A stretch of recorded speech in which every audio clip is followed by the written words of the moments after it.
공평하신 하나님을 꼭 만나시기를 바랍니다. 이 공평하신 하나님은 절대 공평하다고 생각하지 않을 사람이 이 가사를 내고 이렇게 고백한 거예요. 우리가 보기에 저건 공평하지 않다. 왜 저렇게 되었을까? 왜 저렇게 힘들까? 하는 사람이 그렇게 고백했다는 거예요. 우리가 하나님을 만나면 우리도 그런 고백할 줄로 믿습니다. 우리 옆 사람 인사 한번 합시다. 하나님은 공평하십니다. 아니, 하나님을 만나면 공평해집니다. 아유, 어떻게 남장로님 늦는다더니 어떻게 일찍 오셨네요. 예, 감사해요. 예, 차가 아침에 그 문을 열어놔가지고 시동이 안 걸려가지고 그랬다고. 예, 그럴 때는 당황하지 마시고 언제나 빨리 보험사에 이야기를 하면 금방 옵니다. 보험사. 그래서 보험을 드는 거예요. 자, 우리 보험이 그래 드는 것처럼 우리도 믿음의 보험, 할렐루야.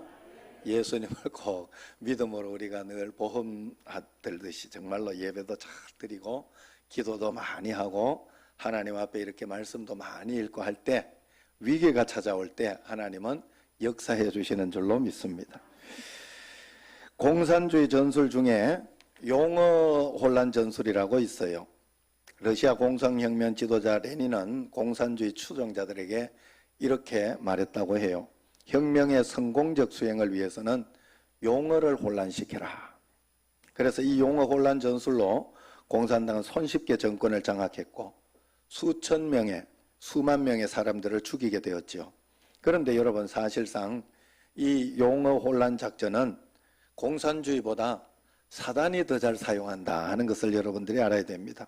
사단은 정말 힘 하나 안 들이고 수많은 사람들을 지옥으로 보내는데 그것은 바로 성경의 몇 단어들을 왜곡하고 혼란하게 함으로 인해서 그런다는 거예요. 단순히 불신자들이 지옥에 가게 했다 하는 그런 말이 아니라 교회를 잘 다니는 사람들이 성경의 용어를 잘못 이해함으로 천국에 가지 못하고 지옥에 가도록 그렇게 하기도 한다는 뜻입니다. 그러니 얼마나 무섭습니까? 그래서 우리는 믿음이, 여러분, 어느 날 이 굉장한 깨달음이 어느 날 나는 내가 믿고 싶은 대로 믿고 있구나 하는 것을 깨달으면 굉장한 깨달음이 되는 거예요. 그래서 여러분, 믿을 때 그냥 믿으면 안 돼요. 교회를 정했으면 정하는 건 내가 정하지만 하나님 앞에서 그 다음에는 교회의 인도를 받아야 돼요. 내가 전에 있던 교회는 이랬는데, 아니면은 내가 옛날에는 이랬는데, 그러면 안 돼요.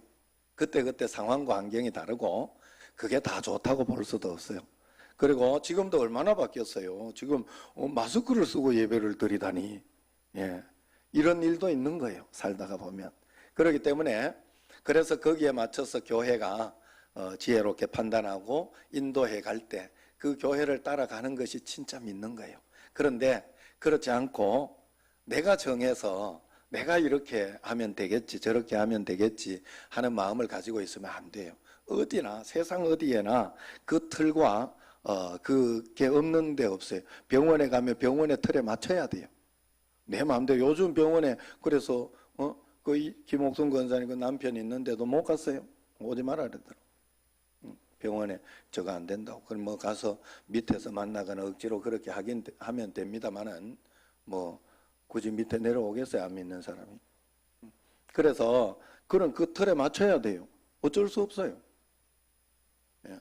그래서 그게 이렇게 회사 들어가거나 할 때 그 회사 틀에 맞춰야 돼. 그게 거기에 맞춰서 올바르게 그 회사 생활을 하는 거고 하는 거예요. 거기에서 내가 잘 생각하고 내가 맞다고 생각한다고 내 멋대로 하면 안 돼요. 절대로 그렇게 하면 안 돼요. 어디서나 그래요. 그래, 그게 싫으면 자영업 하는데 자영업 하는 인도자는 자기의 틀이 있어요. 그러면 밑에 이제 직원으로 들어오는 사람은 그 틀에 맞춰야 돼. 그때부터. 세상에 사는 게 다 그래요. 믿음도 교회 왔다고 내 마음대로 믿으면 안 돼요. 어느 날 여러분들에게 딱 깨달아져야 돼요. 그래서 교회에서 인도하는 대로 거기를, 안 그러면 교회 올 이유가 없잖아요. 교회에 그냥 비나이다 하러 오는 건 아니에요. 우리가 하나님의 복을 받으려고 하는 거지. 하나님의 복을 받으려고 하면 그 틀에 잘 맞춰서 순종하면서 그렇게 따라가야 될 줄로 믿습니다. 어쨌든 오늘은 이 용어를 사단이 얼마나 바뀌어 놓았느냐 그것을 한번 보려고 해요. 예를 들어서 경건이라는 단어를 한번 생각해 보면, 경건이라는 단어는 우리가 보통 생각하는, 내 생각에 경건이라는 단어는 목회자가 설교 가운을 입고 아니면은 거룩하면서 이렇게 우리가 살아갈 때, 거룩한 옷을 입고 그렇게 갈 때 거룩하다, 경건하다 뭐 이렇게 보이는 거예요. 네이버 사전도 보면 공경하며 삼가고 엄숙하다 이렇게 이야기합니다. 우리가 생각하는 모습과 별반 다르지 않아요. 그러나 중요한 것은 네이버 사전이나 내가 생각하는 경건함을 그 정의가 필요한 것이 아니라 성경에서 경건을 무엇이라 이야기하는가가 굉장히 중요하다 하는 거예요. 성경에서는 경건을 뭐라 이야기하느냐, 오늘 말씀 앞에 이렇게 보면 1장 26절 27절 보면 경건을 이야기하고 있어요. 성경에서 시작. 누구든지 스스로 경건하다 생각하며 자기 혀를 제갈 물리지 아니하고 자기 마음을 속이면 이 사람의 경건은 헛것이라. 하나님 아버지 앞에서 정결하고 더러움이 없는 경건은 곧 과와 가부를 환난 중에 돌보고 또 자기를 지켜 새 속에 물들지 아니하는 그것이니라 그랬어요. 자, 경건을 성경에 우리는 겉으로 보이는 것을 가지고 아이고 저 사람 경건하다, 거룩하다 이렇게 보려고 하는데, 성경에서는 일단 처음에 자기 입에 제갈 물리라 그렇게 이야기합니다. 이렇게 이야기했더니 아내가 일부 예배 드리고 난 뒤에 나보고 자기 입에 제갈 물리는 걸 설명 안 하면 잘 모를 것 같다 이러더라고. 모르겠어요 여러분? 자기 입에 제갈 물리는 거 하고 싶은 말 다 안 하는 거예요. 제가 아내하고 이렇게 이야기할 때 어떨 때 속상한, 여자들은 뭐 그런 이야기 많이 하잖아요. 그러면서 풀잖아요. 예, 이해는 합니다만은 제가 입을 다물 그 입 다물라 그래. 이야기할 때 그 입 다물어라. 왜냐하면 나도 그래 생각해요. 나도 좀 아우 저 사람 왜 저럴까, 이럴 때 이렇게 안 하면 좋은데 저렇게 했으면 좋은데 하는 마음은 있지만, 그 사람이 내가 이렇게 하면 좋은데 한다고 그럴 사람 같으면 그렇게 했지. 절대로 그 사람이 내 말을 들어서 그렇게 안 해줘. 내하고 다르거든. 그런데 중요한 건 그걸 보면서 내가 내 마음을 어떻게 관리하느냐가 믿음이에요. 그래서 그건 그대로 놔두고 그런 것은 어쩔 수 없이 기도해주고 하나님 앞에 그런 마음으로 살아가고 내 자신을 다스려야 돼요. 다스려야 돼요. 그게 입에 제갈 물리는 거예요. 나도 마음속에 좀 아유 속상하고 원망스러운 마음이, 그걸 자꾸 입으로 말하면 내가 같이 죄를 짓는 거예요. 그래가지고 그 입 다물라. 나도 속으로 그래 생각해. 그런 소리 하지 마. 가만히 있어. 그러네. 입에 제갈 물리는. 그걸 경건이래요. 성경에서 경건. 그 다음에 두 번째는 고아와 가부를 환난 중에 잘 돌보는 사람. 그래서 예수를 잘 믿는데도 선교의 마음이 없고 과와 가부가 불쌍한 마음이 없으면 내가 예수 잘 믿고 있나 이런 생각을 여러분 해봐야 돼요. 경건하지 않은 거예요. 그 다음에 세 번째는 자기를 지켜 새 속에 물들지 않는 사람이라 이랬어요. 성경에 이야기하는 것은 내가 생각하는 경건과 성경에 이야기하는 경건이 좀 다르다 하는 거예요.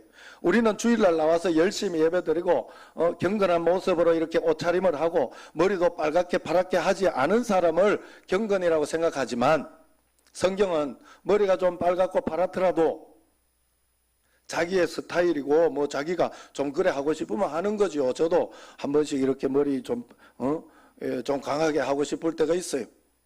제가 목사라서 안 해. 여러분 시험 들까 봐. 여러분 정말로 그렇습니다. 저도 그래서 지금 여기도 좀 뽀글뽀글하게 좀 파마를 해볼까 하는 생각도 있어요. 뭐 파마까지는 괜찮겠지. 예. 하여튼 그러나 그렇다고 해서 경건이 아닌 게 아니다는 거예요. 이렇더라도 자기 입에 제갈 물리는 사람, 과와 가부로 환난 중에 돌보는 사람, 자기를 지켜 새 속에 물들지 않으려고 하는 사람은 새 속에 물들어서 머리를 빨갛게 파랗게 하면 안 되지만, 내가 정말 하고 싶은데 하고 싶은 건 하고 살아야지 사람이.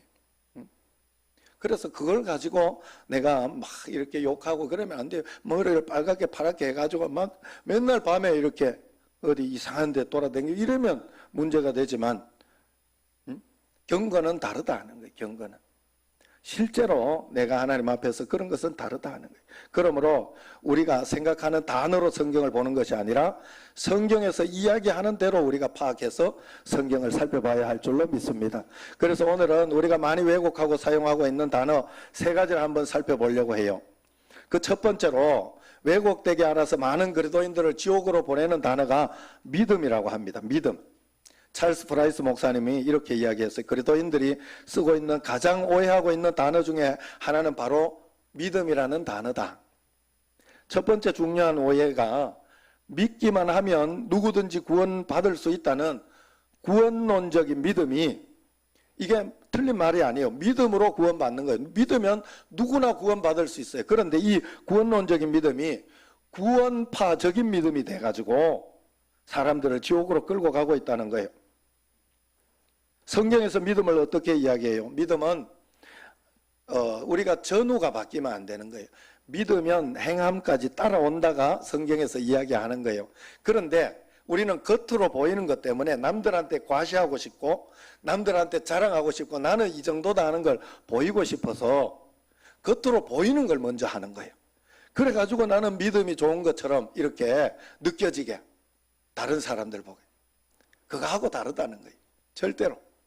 그래서 성경에서 이야기하는 대로 우리가 믿음을 가져야 돼요. 이 14절 오늘 말씀 같이 읽어봅시다. 내 형제들아, 만일 사람이 믿음이 있노라 하고 행함이 없으면 무슨 유익이 있으리요? 그 믿음이 능히 자기를 구원하겠느냐? 야고보 사도는 그냥 믿고만 있어서는 안 된다고 이야기합니다. 믿음에는 반드시 행함이 동반한다고 그렇게 이야기하고 있어요. 믿으면 행동하게 되어 있는 것이 당연한 거예요. 여러분 지금 코로나 시대 아니에요. 코로나 시대. 그래서 처음에는 별수롭지 않게 생각했잖아요. 사실. 그래서 첫째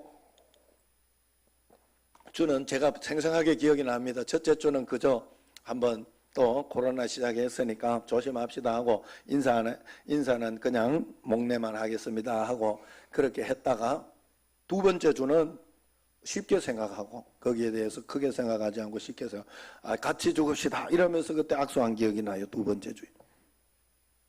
그러고 나서 그 다음부터 뭔가 심상찮다 이렇게 돼가지고 그 다음부터는 이제 사실은 마스크 쓰고 그때부터는 그냥 이렇게 손으로 이렇게 등만 치는 그런 인사를 하고 있죠. 왜 그렇게 하고 있습니까? 이게 생각보다 나도 모르게 어떻게 될지 모른다 하는 그런 것 때문에 그런 거 아니겠습니까? 그 믿음이 있기 때문에 행함으로 나타나는 거잖아요. 겉으로 반드시 나타나잖아요. 믿음은 행함과 함께 가는 거예요. 그래서 행함이 행함이 내가 억지로 율법으로 행한다고 믿음이 생기지는 않지만 믿음은 행함을 반드시 동반하게 되어 있다는 사실. 그래서 전후가 바뀌면 안 돼요. 믿어서 저절로 내게 나타나는 행동이어야 되지 그 행동이 행동을 함으로 믿음을 증명하지는 않습니다. 그래서 그것 때문에 자꾸 이야기하는 게 장로님이나 안수 집사님, 권사님이나 그렇다고 직분이 믿음이 아니다라고 늘 이야기하잖아요. 또 얼마나 내가 헌신하고 봉사했냐가 믿음이 아니다. 그런데 그게 믿음도 맞아요. 사실은 그걸 보고 그 다음에 이렇게 나타나는 그 현상을 보고 그래서 믿고 있으면 많은 헌신을 하게 돼 있어요. 믿고 있으면 점점 더 직분도 받아지게 돼 있겠죠. 왜냐하면 더 헌신하니까 그렇게 하라고 주는 거니까 헌신하라고 주는 거잖아요. 헌신하라고. 그래서 그런 마음을 우리가 꼭 가지고 있어야 됩니다. 그래서 믿음이 생기면 이제 3가지를 여러분들이 한번 생각해야 돼요.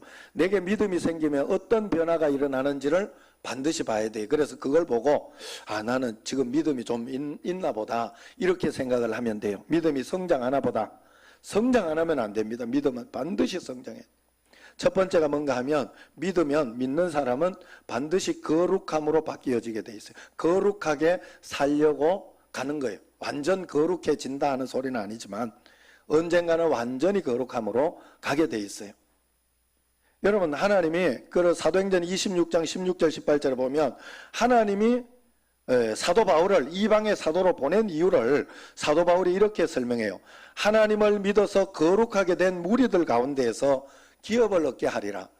믿어서 거룩하게 된 사람들에게 기업을 하나님이 얻게 하려고. 믿으면 거룩하게 된다는 뜻이에요. 내가 정말 하나님 앞에 거룩하게 되고 있는가를 살펴봐야 돼요. 그 거룩함, 경건함은 아까 이야기했던 거, 처음에 이야기했던 거, 자기 입에 점점 더 재갈 물리는 사람, 또 고아와 가부를 환난 중에 자꾸 돌보려고 하는 사람, 더 그런 마음이 드는 사람, 자기를 지켜 새 속에 물들지 않게 하는 사람, 이것이 바로 거룩함입니다. 그래서 내가 점점 더 그렇게 가고 있는 사람인가? 그래서 가정에서 가정이 화목하고 잘 되는 이유는 그래서 되는 거예요. 여러분, 예수 믿는다고 하고 이 거룩함이 가지 않으면 가정은 반드시 파탄나게 돼 있어요. 예수 믿어도 똑같거든. 그래서 더 싸우고 더 다투고. 그러나 예수 잘 믿으면 덜 싸우게 돼. 십자가를 잡고 지니까 덜 경건하게 돼 있어요.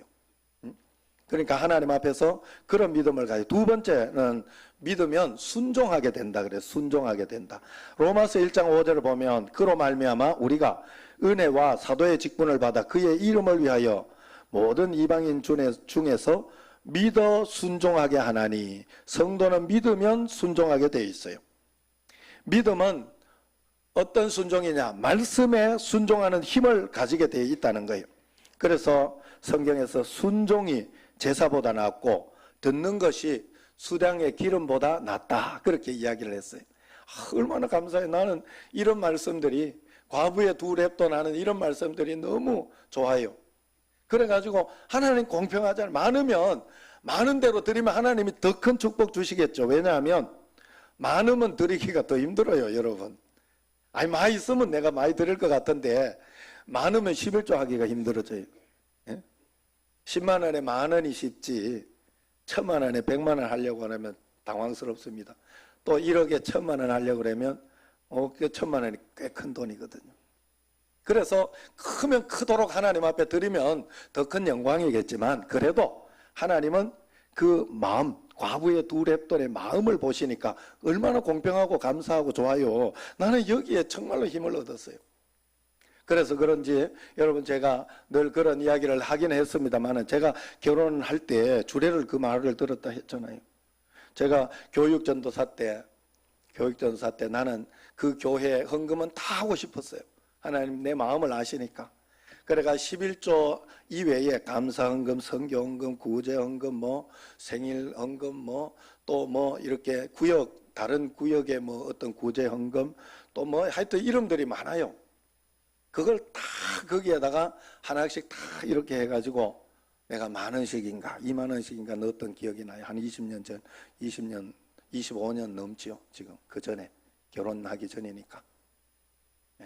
그래서 그러면서 했더니 그걸 목사님이 본 거예요. 목사는 봐요. 마지막에 그걸 보고 11조가 떨지만 하고, 또 그거 가지고 하나님 이번 11조 떨졌습니다. 하나님, 얼마나 마음이 졸이잖아요, 사실은. 그런 마음도 들고 그걸 가지고 기도하고 그렇게 해요. 그런데 어쨌든 그걸 목사님이 보셨는지 주례할 때 하필 그 이야기를, 이 박영준 전도사는 헌금을 많이 해서 될 사람이다 이러더라고. 나 그 소리 들었어요. 주례를. 나는 아무도 누구 보라고 한 적 없어요. 그냥 정말 하나님 앞에 내가 드리고 싶으면, 그럼 많이 한 것도 아니에요. 그런데 하나님은 그렇게, 내가 생각하기에 그렇게 칭찬해 줬다 하는 생각이 듭니다. 여러분, 하나님 앞에서 하나님은 정말 공평해요. 내가 많이 드린다고 자랑할 거 없고 적게 드린다고 주눅들 거 없어요. 하나님 앞에 많이 있으면 많이 드릴 수 있게 해주신 하나님 얼마나 찬양 드릴 수 있어요. 얼마나 감사해요. 그 정도 할 수 있다는 게. 적으면 또 그래도 적은 것 가운데 나 진심을 보시는 하나님 얼마나 감사합니까? 그 신령과 진정으로 하나님 앞에 드리면 하나님은 그것을 받으시고 인도해줘요.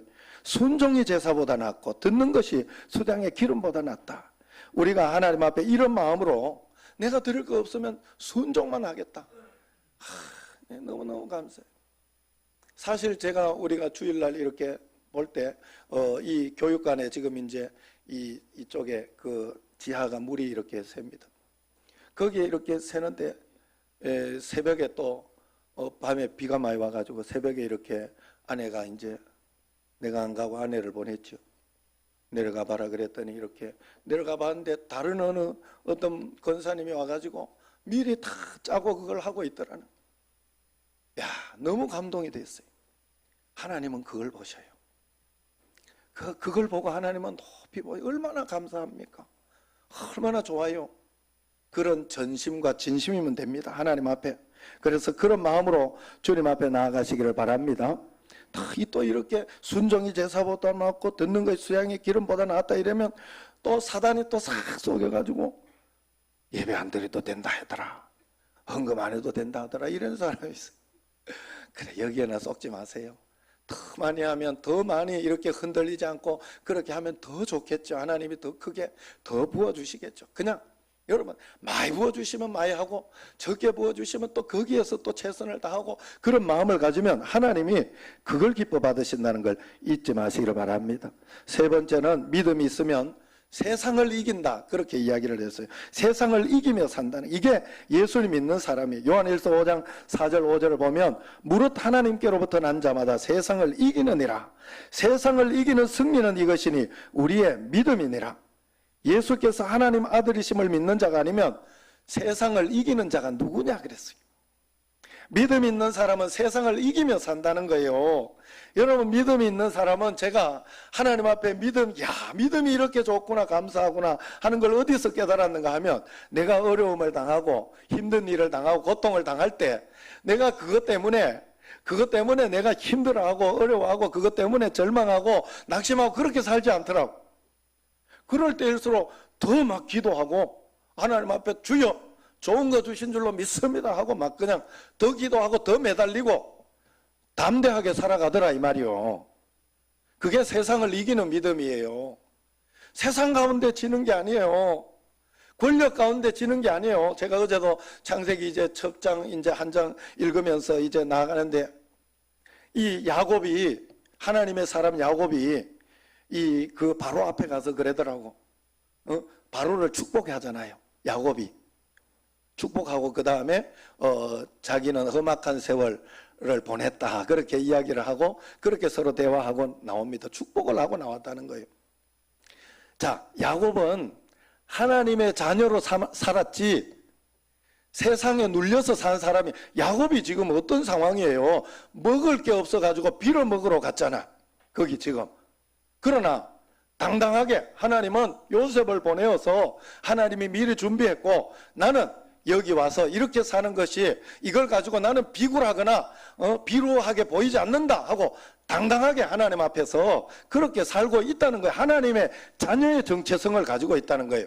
자기는 또 먹을 것이 없어서 빌어먹으러 온 그 정체성을 가지고 있었던 것이 아니라 세상 가운데에서 하나님 자녀의 정체성을 가지고 당당하게, 내가 하나님의 자녀인데 하나님이 여기로 인도했으니까 내가 온 것이지 빌어먹으러 온 거 아니다 하는 그런 정체성을 가지고 당당하게 살았다. 이게 세상을 이기는 믿음이라는 거예요. 우리는 그렇게 살아야 됩니다. 여러분, 그렇게 살아야 돼요. 힘든 것이 와도 한번, 이 아픈 게 와도 한번 와라. 내가 하나님 앞에 기도하리라. 더 하나님께 매달리리라. 너 그래봤자 좋은 것으로 주시는 하나님을 막지는 못한다. 그런 마음으로 우리가 세상을 살아가는 것. 그래서 세상을 이기는 힘은 뭔가 하면, 세상을 요한일서 2장 15절 16절에 이렇게 규정합니다. 육신의 정욕, 안목의 정욕, 이생의 자랑이라고 그렇게 규정해요. 세상을 이긴다는 것은 이런 것에서 자유하게 된다는 거예요. 자유하며 산다는 거예요. 내가 명품 옷을 입고 왔을 때, 아유, 나는 오늘 좀 잘 입고 왔다, 나는 당당하다, 이런 마음을 가지는 것은 아직 세상을 이기지 못한 거예요. 명품 옷, 좀 사실은 좋은 옷은요 오래 가긴 해요. 저는 사실 아내한테 옷 사줄 때는 절대로 나쁜 옷을 안 사줍니다. 내가 괜찮은 사람. 그래가지고 오늘 아침에, 오늘 한번 이게 또 이러면 또 뭔 소리를 했길래 또 이러면 한 소리 하겠다. 오늘 이렇게 입은 옷이 이러더라. 여보, 이게 언제 산지 알아? 이러더라. 언제 산대? 이러니까 구미 시민교회에 있을 때 산 옷이래. 그게 구미 시민교회에 있을 때. 그러니까 그 옷을 이렇게 남방이에요. 남방 노란 옷인데 좋은 옷이니까 오래 가는 거예요. 사실은 좋은 옷이에요. 그래서 뭐 그렇다고 해서 막 명품 막 이런 건 사지는 않지만 또 싼 거는 싼 대로 또 일찍 헤어져요. 그건 어쩔 수 없어요. 그러나 거기 이런저런 것에 이렇게 후달릴 필요가 없다. 내가 막 돈이 있어 사준 게 아니에요. 아내를 명품처럼 생각하니까 사준 거예요. 이거 들어야 되는데 이게. 자, 어쨌든 여러분, 그러나 그것 가지고 내가 막 좋은 옷이어서 오늘 내가 당당하게 보이고 나쁜 옷이어서 막 싼 옷이어서 내가 주눅 들고 이건 믿음으로 사는 사람이 아니다는 거예요. 여러분, 우리는 그래서 사실은 싸고 어떤 깔끔한 옷을 입어도 이렇게 TV나 이런데 막 잘 나오는 어떤 그런 사람들, 이런 사람들 보면 의외로 비싸지 않은 옷을 입을 때가 참 많죠. 물론 그렇게 하면서도 뭐 비싸고 막 그런 걸 가지고 자랑하는 사람들도 있지만 의외로 그렇지 않은 사람, 저 사람은 야 뭔가 좋아 보이는데도 뭐 이미테이션이라 그러더라, 뭐 별거 아니. 사실 다른 사람 거기에 사람들이 별로 관심이 없어요. 너무 그런데 또 관심이 있는 사람은 별로 좋지 않은 사람이에요. 그건 세상을 이기며 살지 못하는 사람이에요. 다른 사람이 뭐 입고 어떻게 하든지 그걸 가지고 막 집에 가서 저 사람 뭘 입었던데 이러면서 묵상할 사람 아무도 없어요. 집에 가서 다시 그걸 왜 그 생각을 하겠어요? 예? 아무 생각을 하지 않아요. 그렇기 때문에 여러분 그거 가지고 제가 참 세상에 허무한 게 그거라 그랬잖아요. 집에 금 화장실을 만들어 놨단 말이에요. 금 화장실. 자기 혼자 똥 누면은 그거는 아무 의미가 없어요. 다른 사람이 와서 와 좋다 이래줘야 그때부터 의미가 생겨요. 가치가 생기고. 이게 세상이요. 그냥 금이 필요해서, 금이 몸에는 좋잖아요. 금이 필요해서 이렇게 꼭 해야 된다면 하는 것이고, 그렇지 않으면 그렇지 않게 하면 되고, 또 부자는 부자대로 또 그렇게 좀 좋게 살 수 있는 것이고, 부자니까. 또 아니면 아니게 살 수, 신경 쓸 거 없어요. 신경 쓸 거 없어요. 나는 하나님의 자녀라는 그런 명품 신앙 꼭 가지시기를 바랍니다. 그런 사람이 세상을 이기며 사는 거예요.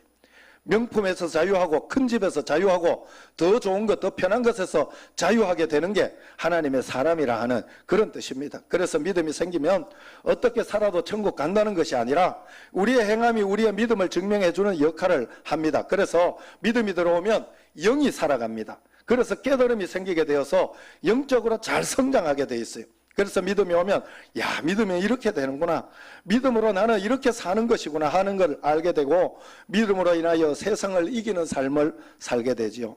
옛날에는 내가 야 믿어도 안 된다, 믿어도 자꾸 넘어지는구나, 이런 불신앙에서 넘어졌다고 하면 믿음이 들어온 사람은 야 이렇게 한 번 두 번 실패해도 또 회개하고 다시 하고 회개하고 다시 하고 하다가 보면 야 죄를 이길 수 있는 사람이구나, 세상 가운데 무너지는 것이 아니라 세상을 내가 이기며 살아갈 수 있구나.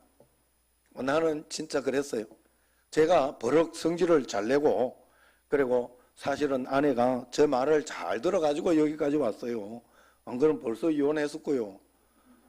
왜냐하면 제 말 안 들으면 나는 그거 굉장히 싫어해요.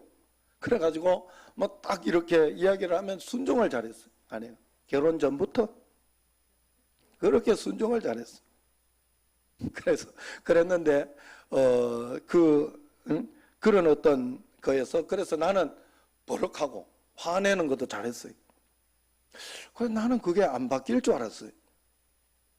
근데 믿음으로 살다 보니까 지금은 화 잘 안 내요. 오늘은 내가 오면서 나오면서 일부 예배 나오면서 설거지 하는데 이렇게 내가 시간이 없으니까 당신이 좀 이거 밟고 가라 이러니까 이따 하면 안 돼, 지금 해라 이랬더니 내가 문을 딱 닫고 나오는데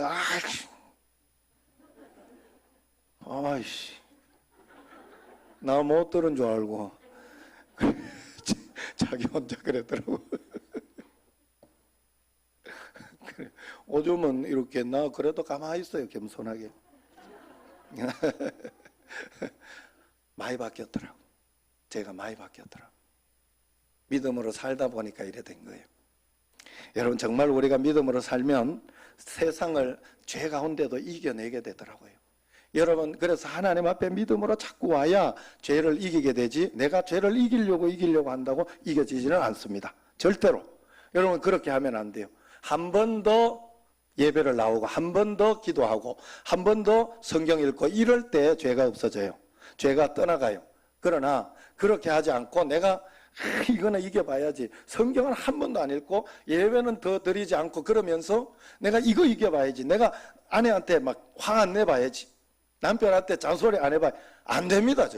절대로 안 됩니다. 그러면 그럴수록 더 무너져요. 더 화내게 되고 한 번씩 더 그렇게 돼요. 주님 앞에 가까이 나와야 죄는 없어져요.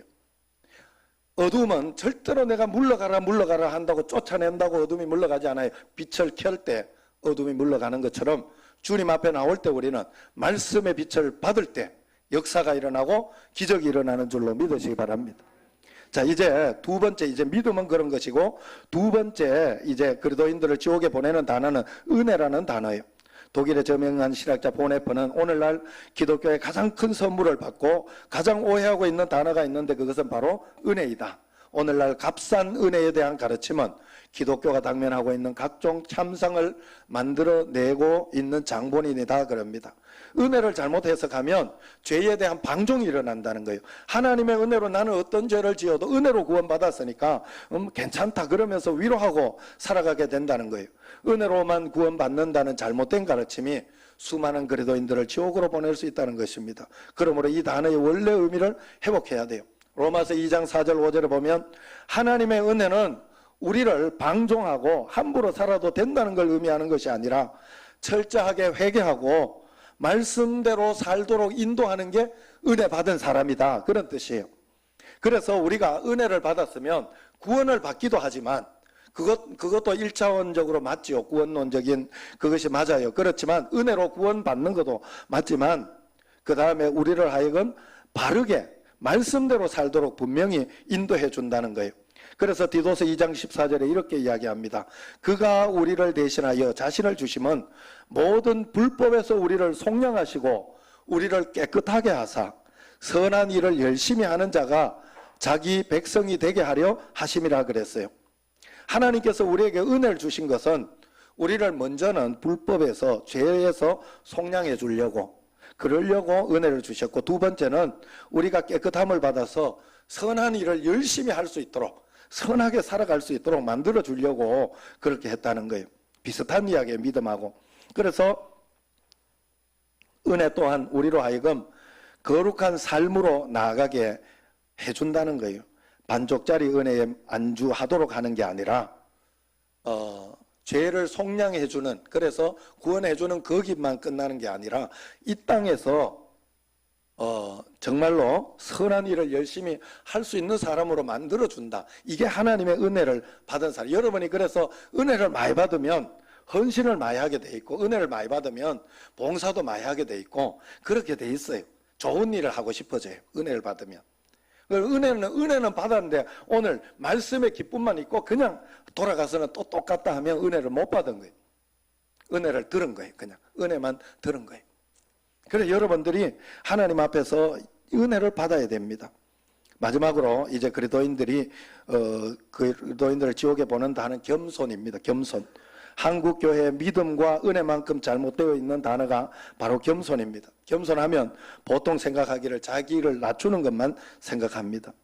물론 이것도 맞지만은 이게 다는 아니에요. 진짜 겸손은 단순히 낮추는 것이 아니라 하나님 앞에서 나를 알고 하나님을 알고 행동하는 게 진짜 겸손이에요. 그래서 다윗의 큰형 엘리압이 다윗이 골리앗을 치려고 나간다고 할 때 다윗에게 이렇게 말했어요. 큰형이 다윗을 보고 너는 왜 집에서 양을 안 치고 이렇게 나왔냐? 네가 뭐 골리앗을 친다고 그렇게 교만하냐? 그냥 겸손히 집으로 돌아가라 그랬어요. 이걸 가지고 겸손이라고 보통 사람들은 생각합니다. 그러나 다윗은 겸손한 사람이었어요. 그래서 다 안 된다고 할 때 하나님의 말씀대로 용기를 가지고 목숨을 내어놓고 골리앗과 싸우러 간 것입니다.